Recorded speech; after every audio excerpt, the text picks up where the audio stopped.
एक छोटे से गांव में एक बूढ़ा गयासुद्दीन अपनी बेटी सलमा के साथ एक छोटे से घर में रहता था। गयासुद्दीन बहुत ही गरीब था।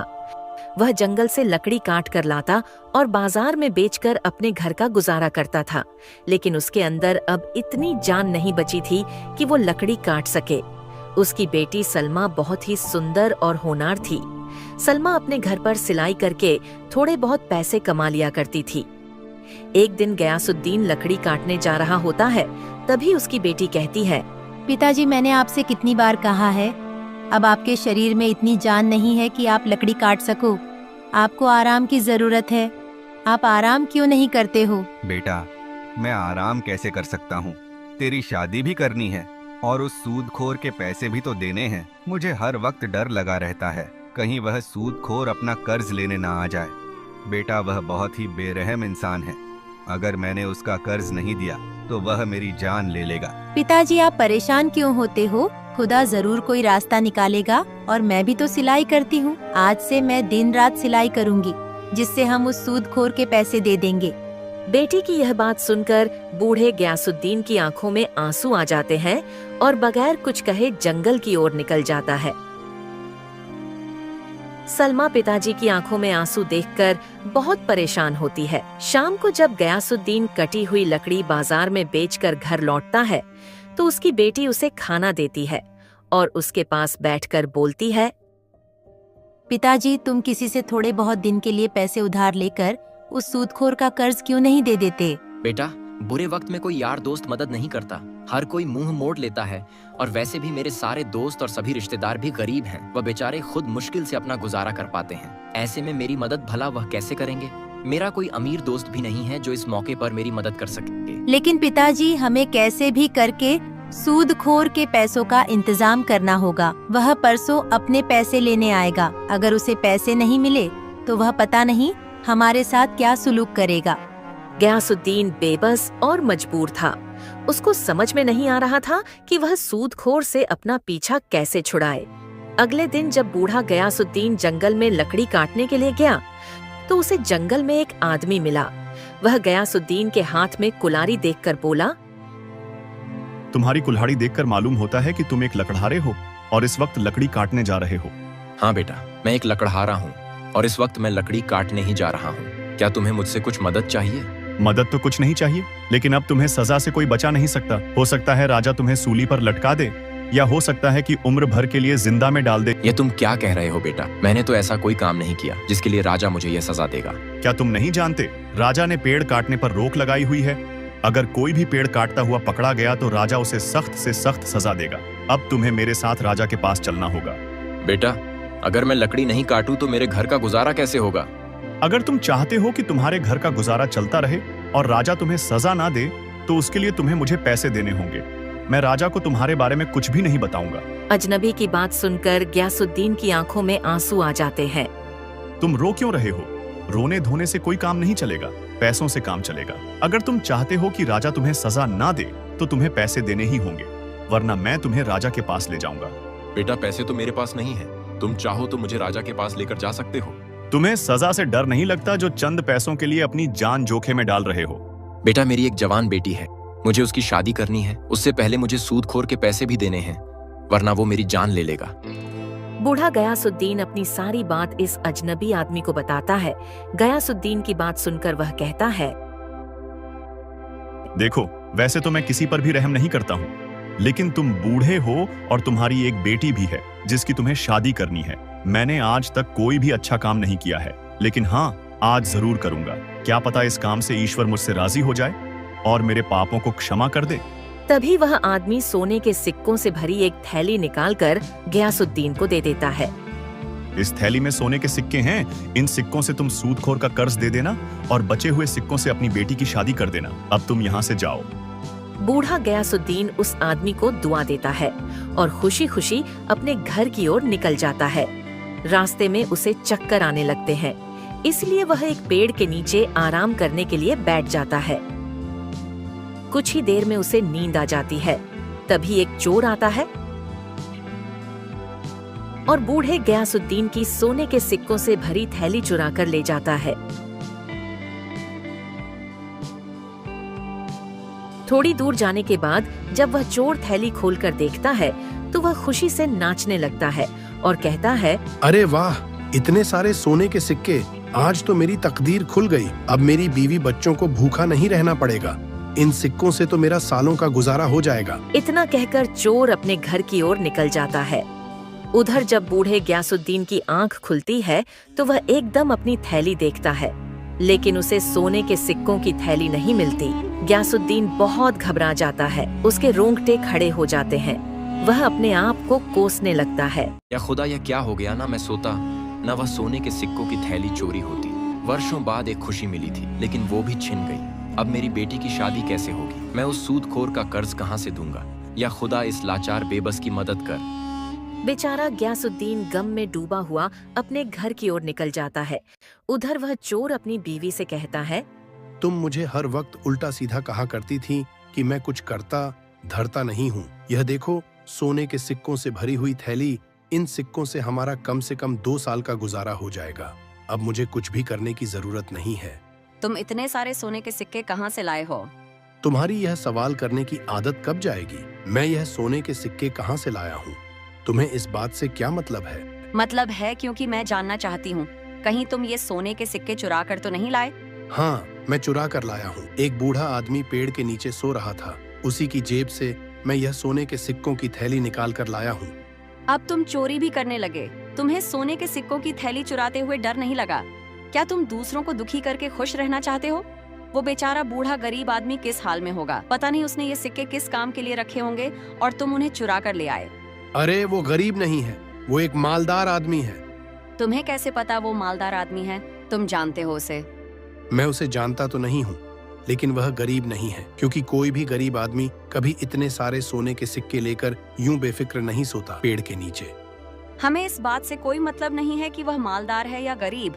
तुम्हें उसके यह सोने के सिक्के लौटाने होंगे। तुम यह कैसी बेवकूफों वाली बात कर रही हो? मैं उस बूढ़े आदमी को कहाँ जाकर तलाश करूंगा? तुम्हें उसे तलाश करना ही होगा। मुझे भूखा मरना पसंद है, लेकिन मैं इन चोरी के सिक्कों से अपना घर का गुजारा नहीं कर सकती। तुम्हें मेहनत मजदूरी करके अपने बीवी बच्चों का पेट भरना चाहिए, न कि चोरी करके। ठीक है, मैं उस बूढ़े आदमी के सिक्के वापस करके ही आऊंगा। चोर बूढ़े आदमी के सोने के सिक्के वापस करने के लिए उसकी तलाश में निकल जाता है। उधर जब बूढ़ा ग्यासुद्दीन अपने घर पहुंचता है तो उसकी बेटी उससे कहती है, पिताजी, मैं कब से आपका इंतजार कर रही थी। आपको आज इतनी देर कैसे हो गई आने में? बूढ़ा ग्यासुद्दीन कुछ नहीं बोलता। पिताजी, तुम चुप क्यों हो? कुछ बोलते क्यों नहीं? बूढ़ा ग्यासुद्दीन सारी बात अपनी बेटी को बताता है। उतने में ही सूदखोर अनवर अपने पैसे लेने आ जाता है। सूदखोर को देखकर ग्यासुद्दीन घबरा जाता है। क्या गयासुद्दीन, तूने मेरे पैसे देने का वादा किया था? ला, जल्दी से मेरे पैसे दे। मैंने आपके पैसों का इंतजाम कर लिया था, लेकिन किसी ने मेरे सोने के सिक्कों की थैली चुरा लिया। तू मुझे बेवकूफ समझता है क्या कि तू मुझे यह झूठी कहानी सुनाएगा और मैं तुझसे पैसे नहीं मांगूंगा? अरे तेरे जैसे मुझे रोज 50 आदमी मिलते हैं। झूठ बोलने वाले, मेरा समय बर्बाद मत कर। चल जल्दी से पैसे दे। मैं झूठ नहीं बोल रहा हूँ, मेरी बात का यकीन करो। किसी ने मेरे सोने के सिक्कों की थैली चुरा ली। अच्छा, तो तेरे पास वो सोने के सिक्कों की थैली कहाँ से आई थी? जरा मुझे भी तो पता चले। आखिर तू बुढ़ापे में करता क्या है? ग्यासुद्दीन चुप रहता है। वह इस बात का कोई जवाब नहीं देता है। तू चुप क्यों है? बताता क्यों नहीं कि तेरे पास उस सोने के सिक्के कहाँ से आए थे? तुझे बुढ़ापे में झूठ बोलते हुए शर्म नहीं आती? तू मेरे पैसे ऐसे नहीं देगा। तू मेरे साथ राजा के पास चल। सूदखोर ग्यासुद्दीन और उसकी बेटी को राजा के पास ले जाने लगता है।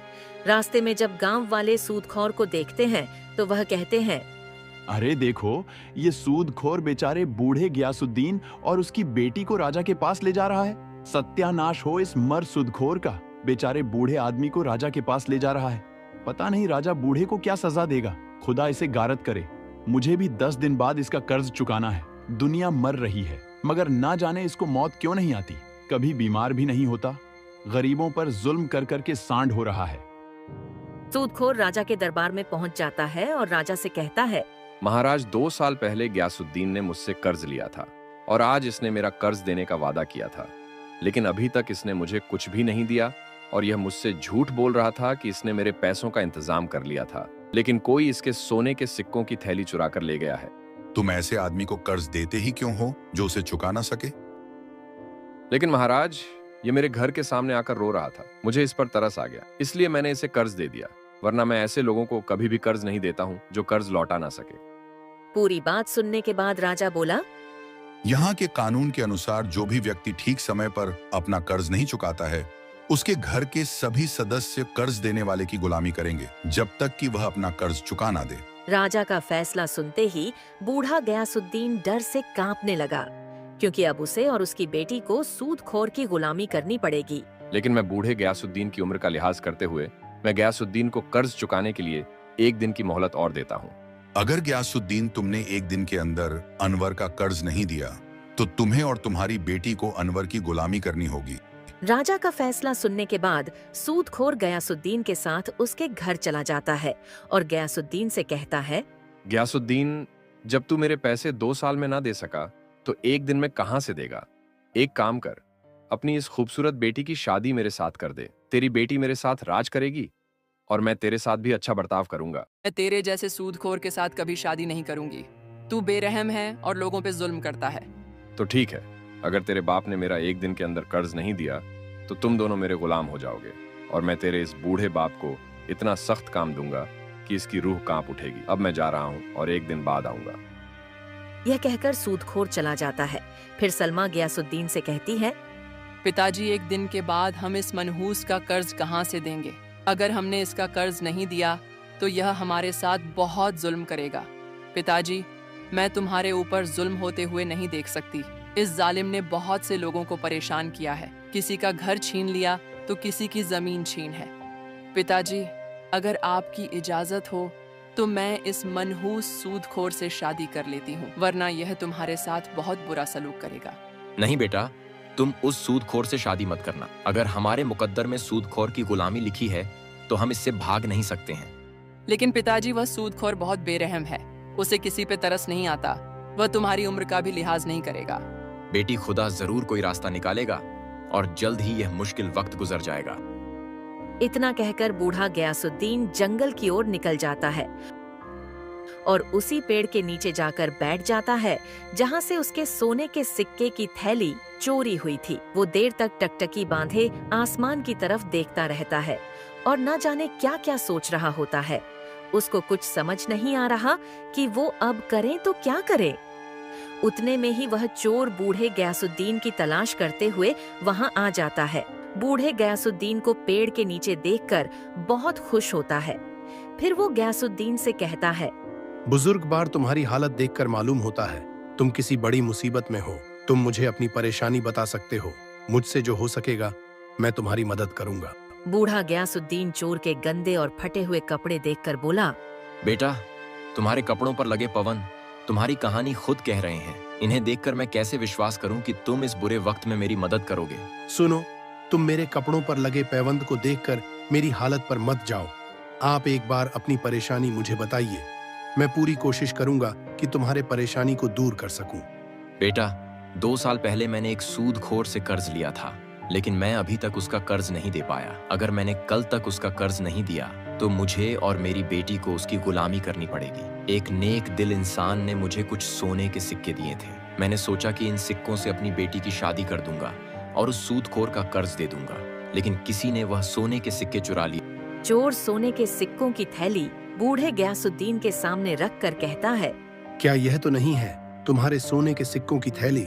सोने के सिक्कों की थैली देखकर बूढ़ा गयासुद्दीन बहुत खुश हो जाता है। तुम्हारे पास ये सोने के सिक्कों की थैली कहाँ से आई? इसे तो कोई चुरा के ले गया था। दरअसल मैं एक गरीब आदमी हूँ। मेरे घर में खाने के लिए कुछ भी नहीं था।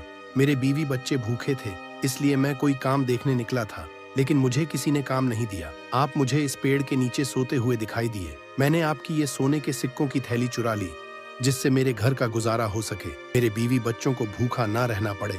लेकिन मेरी पत्नी ने मुझसे कहा कि मुझे भूखा मरना पसंद है, लेकिन चोरी के सिक्कों से अपने घर का गुजारा नहीं कर सकती। इसीलिए मैं आपके यह सिक्के वापस देने आया हूँ। हो सके तो मुझे माफ कर देना।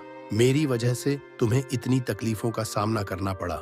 कोई बात नहीं बेटा, तुमने मुझे सिक्के लौटा दिए, इसलिए मैंने तुम्हें माफ किया। अब मैं इन सिक्कों से उस सूदखोर का कर्ज दे दूंगा और बचे हुए सिक्कों से अपनी बेटी की शादी करूंगा। बेटा, अब मुझे चलना चाहिए। मुझे जल्दी से जल्दी उस सूदखोर का कर्ज देना होगा। अब बूढ़ा गयासुद्दीन अपने घर चला जाता है और अपनी बेटी को सोने के सिक्कों की थैली दिखाते हुए कहता है, ये देखो बेटा, ये वही सोने के सिक्कों की थैली है जो खो गई थी। अब हमें उस सूदखोर की गुलामी नहीं करनी पड़ेगी। लेकिन पिताजी, तुम्हें यह थैली मिली कहाँ पे? बेटा, जो चुरा कर ले गया था वही वापस देकर गया है। उसकी पत्नी बहुत नेक औरत है। मैंने तुमसे कहा था ना कि खुदा हमारी मदद जरूर करेगा। पिताजी, यह तो बहुत अच्छा हुआ। अब हमें उस जालिम से छुटकारा मिल जाएगा। इतने में ही अनवर सूदखोर आ जाता है और बूढ़े गयासुद्दीन से कहता है, गयासुद्दीन, एक दिन तो हो गया, अब तू और तेरी बेटी मेरी गुलामी करने के लिए तैयार हो जाओ। अब भी मौका है, अपनी बेटी की शादी मेरे साथ कर दे। तेरी बची कुची जिंदगी सुख के साथ कटेगी। तुम्हारा क्या ख्याल है मेरे ख्वाबों की मल्लिका? क्या तुम अपने बूढ़े बाप पर जुल्म होते हुए देखना चाहती हो? खुदा के होते हुए तुम हमारा कुछ नहीं बिगाड़ सकते। ये लो सोने के सिक्के, इन्हें बेचकर अपने पैसे ले लेना और अब यहाँ से दफा हो जाओ। अरे वाह, सोने के सिक्के! गयासुद्दीन, जो कर्ज तू 2 साल में नहीं दे पाया उसका तूने एक दिन में इंतजाम कर दिया। कहाँ से आए तेरे पास ये सोने के सिक्के? जरा मुझे भी तो पता चले। तुम्हें इस बात से क्या मतलब? तुम्हें तुम्हारा कर्ज मिल गया, अब तुम यहाँ से जा सकते हो। गयासुद्दीन की बात सुनकर सूदखोर गुस्से में तमतमाता हुआ चला जाता है और फिर बचे हुए सोने के सिक्कों से गयासुद्दीन अपनी बेटी की शादी कर देता है। उसके बाद गयासुद्दीन और उसकी बेटी खुशी खुशी अपना जीवन बिताते हैं।